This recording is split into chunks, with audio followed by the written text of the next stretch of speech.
Hi Taos County, this is reporter John Miller with a preview of what you can expect to see in this week's paper. First up in the news, a male moose was spotted in a field south of Costilla Tuesday morning, a rare event here in New Mexico. There have been only 3 confirmed sightings of this animal in 25 years in the state, according to Colorado Parks and Wildlife and New Mexico Game and Fish, whose experts say the moose likely migrated from nearby Colorado, possibly to search for a mate or some food.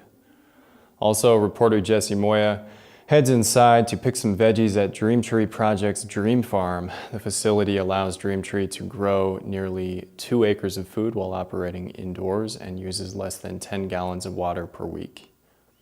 In the courts, James Jimmy Gallegos accepted a plea deal on a drug trafficking and involuntary manslaughter case related to the 2016 overdose death of Jonathan Borg, who was a detainee at the Taos County Adult Detention Center.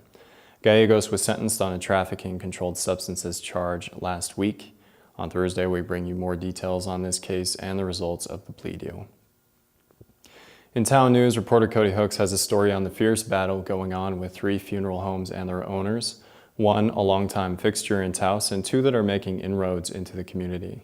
This so-called war has been playing out in advertising of local newspapers, including our own, and has even sparked lawsuits in district court. Cody digs deeper into this story for other details in Thursday's paper. In Tempo, this is the big Taos Fall Arts Festival weekend. In addition to Tempo's cover story about this big signature event, we also have extensive coverage of some exciting art exhibits at local galleries. Not only that, but we're also covering Trombone Shorty's Voodoo Throwdown, a taste of New Orleans funk and jazz in Kit Carson Park. Plus, there's a new play from Odin Bear Theater and a stunning photo series by staff photographer Morgan Timms on last weekend's Paseo event. In sports, several teams competed in Santa Fe over the weekend. See how well they fared and what's next for our Taos County athletes in this week's paper. The Cuesta Wildcats were one of the squads in action in the City Different, playing in the first annual Desert Academy Invitational over the weekend.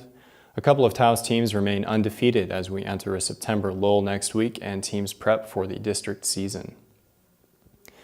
In other sports-related news, skaters from across New Mexico gathered at the Taos Skate Park Sunday for the first in a possible series of efforts to revitalize the park. 3 skate shops from Albuquerque and Santa Fe joined locals in Taos for an afternoon skate jam that raised over $100 for repairs to the park. And in special sections, we kick off this year's 18th annual Tradiciones with Leyendas, which means legends. Inside, you'll find historical profiles of mountain men, rule breakers, and history makers.